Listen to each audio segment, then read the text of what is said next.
take you to climb 100 feet up in the air to the top of a redwood tree.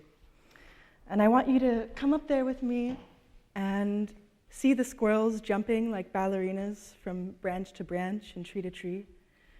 I want you to see the fog rolling in from the ocean and enveloping the canopy.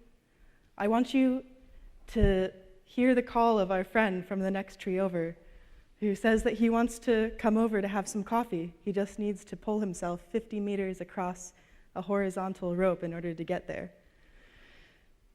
This is what life is like in the trees. We have a series of interconnected ropes, and we do everything up there.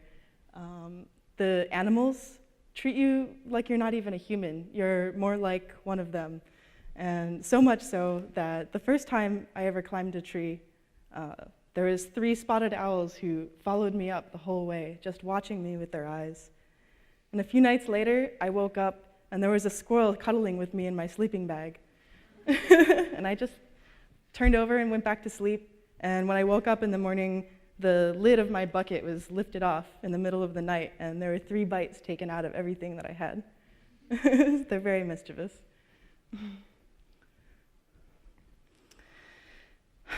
It's a really physically demanding thing to be up in the trees. You have to be very intentional. You have to really move like a squirrel pretty much.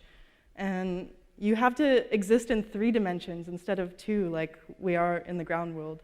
And you really use every muscle in your body and every ounce of concentration that you have to do the most simple things like make a cup of tea or set up your bed to go to sleep. And a lot of people ask, are you afraid? Are you afraid of falling? And I think the answer is that so much strength is in those trees. And when you're there on the branches, you feel safer than anywhere else in the whole world. They're literally holding you up. And the passage of time is absolutely just mind-boggling out there. You can spend 5 minutes and it feels like 5 hours, or you could spend the entire day and it becomes dark like that. So it's a very mysterious place where you can't even quite feel the passage of time like when you're in the city. So I want to lead into some facts about redwoods, and that might help you understand why they're so important to me. First of all, they are one of the longest lived organisms on the face of the planet. They can live over 2,000 years, and they can grow to more than 10 feet in size and diameter. They're also the tallest living organisms on the face of the planet. And that's really amazing when you think about it, because our human technology, we only have the ability to pump water vertically up a vertical gradient as high as 33 feet. But the redwoods can do it up to 370 feet. That's over 10 times the amount that our own technology can do. And they're also the best ecosystem on the face of the planet to sequester carbon dioxide from the atmosphere. Not only do they sequester the most CO2 per hectare, they also actually accelerate and speed up their rate of storage as they get older, which means that old-growth forests and mature forests waiting to become old growth are the most valuable ecosystems that we could possibly protect in order to defend ourselves from the worst effects of climate change. You would think these would all just be protected automatically, right? Well, that's just not the case. There are millions of acres of redwood forest as well as Doug fir, spruce, various kinds that are in the hands of private timber companies. And their bottom line is to turn those trees into lumber to sell. And I think that we need a serious change in our priorities. We need to decide if it's more important to us to have lumber or it's more important to us to have a livable planet, because every time we cut these trees down, we're releasing that CO2 ultimately back to the atmosphere. And of course, if we preserve those forests, they are a really immeasurably wonderful carbon sink for the entire planet. And so I kind of bring into question the idea of which do we want, private profit or public commons? And that's a really big thing why the forest is so important to me. And I've found through my experience that there's really no other recourse that people have to protect these lands other than putting their bodies on the line, because there's just no system set up at all to do anything within the legal system about it. So people really have no option when they see the ecosystems that they love being destroyed than to climb up there and put their bodies on the line and physically stop the destruction from happening. This is from Berkeley Tree-sit in 2008. So coming back to that same idea, I want to get into an example of how direct action has been successful. Several years ago, this is an area called the Mckay Tract, which is located in Humboldt County, California.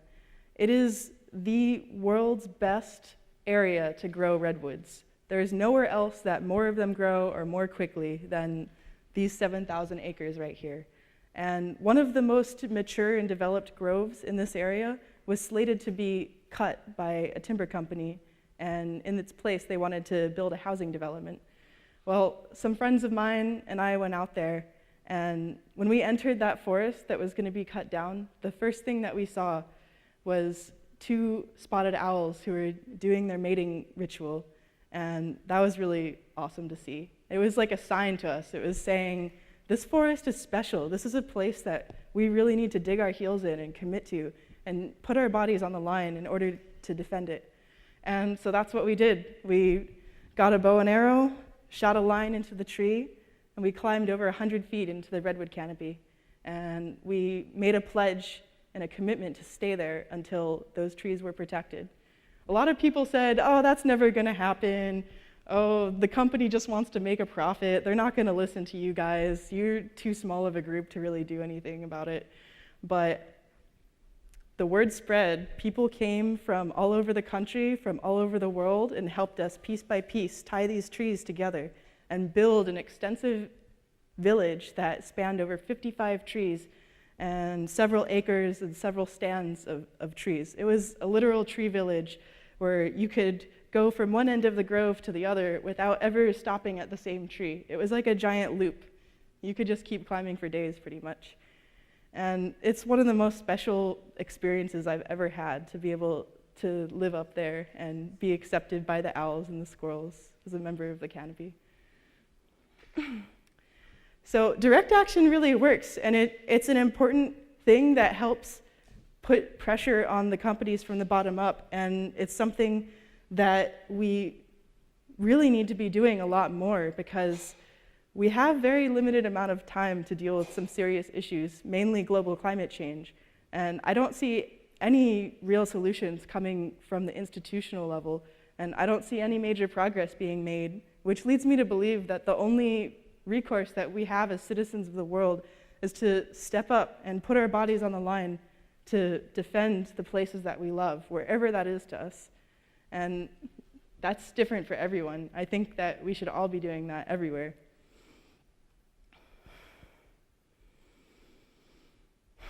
So we won. It works sometimes. And when it doesn't work, you're still putting the groundwork for the next people to come along and to secure a real victory. So it's sort of this beautiful thing that opens up a world of possibilities.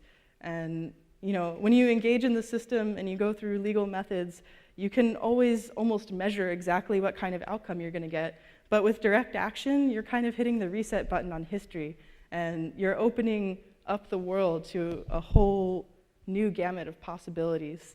And you may never ultimately know where the consequences of your actions lie, because people can be inspired by a single action. For example, in 1985, a man named Mike climbed a Doug fir tree in Oregon, and he became the first tree sitter in North America.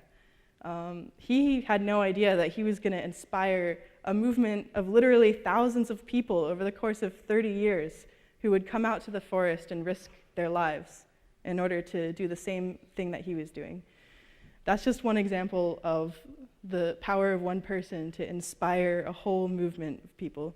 And today, from Eunice Stoughton to Santa Cruz, there are hundreds of people who are actively working on defending the forest through direct action and putting pressure on the system from the bottom up.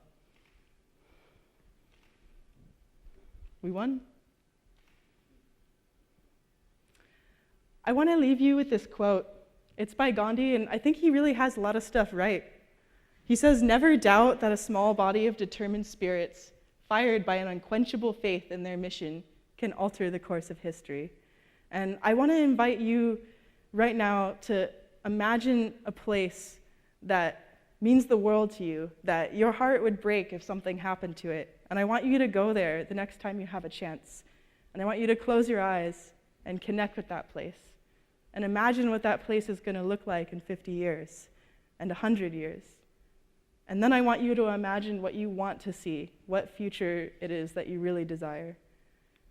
And then I want all of us to put all of our skills and talents and passion and resources into making sure that that place continues on for as long as possible.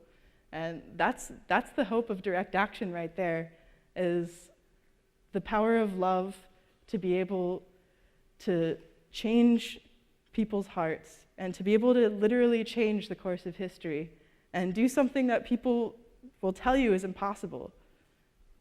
That's what it is.